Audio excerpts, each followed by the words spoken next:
Welcome to the University of Findlay Art and Culture Show. I am your host, Sharinda Welton, and today we are very honored to have in the studio Mr. Justin Rupple. Did I say that correct? It's Rupple, doesn't matter. Rupple, doesn't matter. What a great way to start an interview. Rupple. I was on an ESPN radio interview for an hour and a half, and they're like, we got Justin Rupple in the studio. Rupple, how you doing, bro? And I'm like, it's Rupple. And they're like, yo, Rupple, so what's up? And then by the end, they're like, say out your website. And I was like, Justin Rupple. And he goes, was it Rupple the whole time? And I said, no, actually, I just changed it. Just a second ago. Just to throw you off. Mm-hmm. I thought about it, and 34 years was enough. Yeah. So doesn't matter. Who cares? Well, welcome to the set.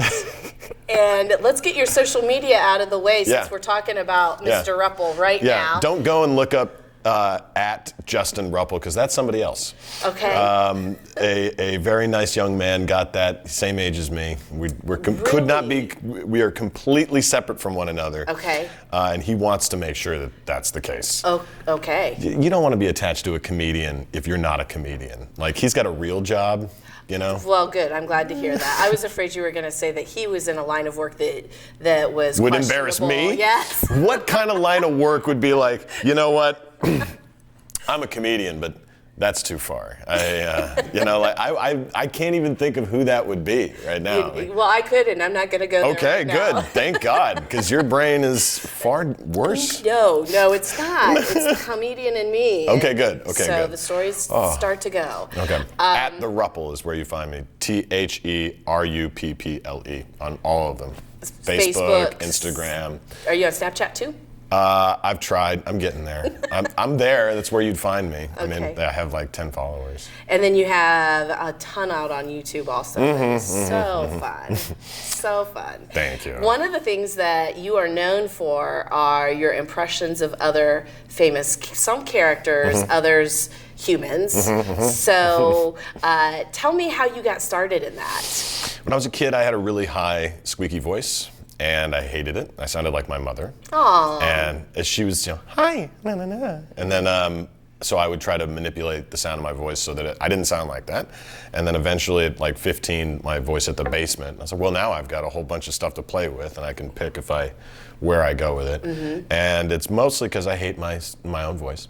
I would rather be anybody but me. But yeah, eventually, you know how when you spend a lot of time by yourself, you talk to the screen or you talk to the radio? No. You don't do that? I don't. You don't do that? Like if they say something on the radio, like if you listen to talk radio and they go, and they'll say, and does that work for you? And no, it doesn't work for me. I do that but like too. the natural instinct is not only to go, no, not only does it not work for me, you want to do it back in their voice, right? So if I watch cartoons, and especially cartoons, because you don't see the actual person's face, and Peter Griffin says, oh my God, what's going on? I'm like, I don't know, Peter, what is going on?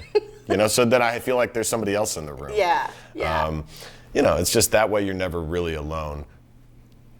That's not sad. That was just the saddest thing. I guess it's because I'm alone a lot.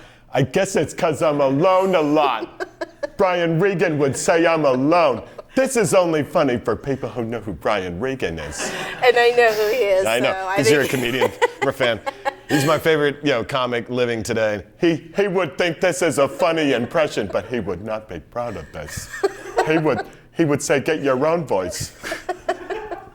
Well, I saw just the other day you kind of punked me and sent me a video talking like Liam Neeson, and Liam Neeson was standing right there with you, moving his mouth, but on purpose at the wrong time. I was in a movie with him, what's the movie? Let's give it a shout. It's called Operation Chromite. Yeah, I can't wait to see it. It's a Korean war film, and at the end of it, I asked him the whole time, I was like, can I do the impression for you? And he said, please don't. You're doing it with an Irish accent. On this entire film, I'm supposed to be doing my American accent. And when I hear you do my voice with the Irish accent, it messes me up. And I was like, all right, so finally we get to the end of the movie. And I said, here's what I want you to do. I'm telling Liam, because he's nice. Like, he's like super cuddly and sweet. So I'm like, here's what I want you to do. And it looked like you guys had a really good rapport He was together. super sweet. And so he put up with a lot from me from the whole movie. Because in between every take, he would do a line, and then I would say another line as another famous comedian. He would be like, we need to get down to the missile silo right now. And I'd be like, and Al Pacino, And Al Pacino says, get down there now. And he'd be like, damn it. Just like he just hated that. Yeah. So at the end I said, all right, I want you to say your line from the movie, initiate Operation Chromite. And then I'll say it. And then I want you to go, don't ever do that again. You know, like, and threaten me. And he just goes, no. And I said, no. And he goes, no, I'm not doing that. I said, well, what will you do? He said, I'll move my mouth and you put the words in for me. And I said, what words? He goes, I don't care. So he just went, nah. He did, and it was so funny because he was just off enough that we knew it wasn't him. Yeah, exactly. It was so very fun. cute. He's very sweet. Yeah, and that's the closest I'll ever get to meeting him. I was so excited when I got that. Well, not everybody's nice when you do the impression to their face. Sure. Norm Macdonald hates my impression. Yeah. He hates it. He's like, I don't think that sounds anything like me. I think it's bad. And if I sound like that, no wonder I don't have the career I thought I should. Because that's a horrible impression. So he doesn't like impressions of himself. Yeah. But occasionally some people do. Like I did it for Cat Williams. He liked that. He's like, yeah, you do a great cat. I appreciate your effort in doing that. That was very funny.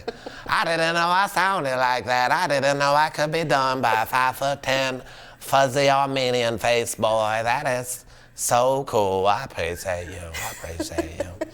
I do. All you love to do, like, because any comedian just really wanted to be a comedian so that they could be around comedians. Mm-hmm. And so every voice I ever did was just trying to be around somebody I wasn't around. Mm-hmm. You know, the Brian Regans, the Dana Carveys, the Richard Jennings, the people that I wanted to talk to, I just make them up, you know. But as you made them up, you have created a career for yourself where you're now getting to work with them. Yeah, it's weird. You said Dana Carvey, and you have something cool that that grew out of your impressions, and he found out about it. Yeah, tell us about that. So a few years back, Freddie Prinze Jr.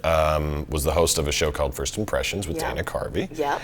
And it was an impressions competition show, and it was like some sort of gauntlet of impression comedy. You know, you did stuff as different characters, and then you had to improv as the characters. And Dana brought me on. I was on with Kevin Nealon, and just unbelievable comics with me. Lauren O'Brien and Brock Baker. Shout out to both of them. Two of the best impressionists in the game.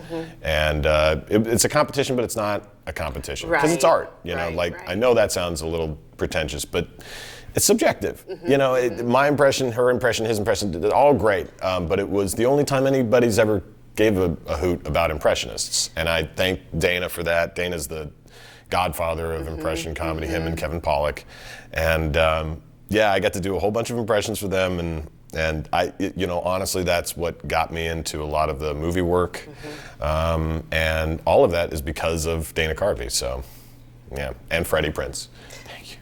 So it paid to learn their voices. Yes. And become friends with them because you didn't know you were preparing yourself for your future. No, you don't. But that's the best part about life, you know, is that if you really do spend your time thinking about something long enough, it will kind of manifest itself in your life one way or another. May not be exactly your dream, but it may. Well, there's no way you can know what that is. Right, but sometime it'll just. My first speech I gave in high school was I did a takeoff on the buff guys that Dana Carvey would do. Yeah. Oh, you girly man, let's look at you there. We're here to pump you up, right? You know, Hans and Franz. Yes. And like I have a video of me like in a stupid costume in front of class, like finding my voice as him. Cut to, you know, now. 15 years later, and he's like, "That was a good impression." I'm like, yeah. And you're like, "Oh, what is going on?" That's awesome. It is cool. Yeah. It's very cool. Yeah. So let's talk a little bit more about movies because you had a very exciting year last year. And it was a big one. It was. Yeah. And a lot of our audience is familiar with the How to Train Your Dragon series, and you now are part of that series in history. Yeah, I'm a lucky part. You're a little tough nut. I am tough nut now. I got to step in and be a part of it for the third and for the Homecoming series, and it is such an incredible honor to be part of something that I watched growing up. You know, and I say growing up, I was in my 20s, but who doesn't love cartoons? Right. And DreamWorks, up and down the line, has made Some the great best stuff. cartoons. I mean, Pixar is great,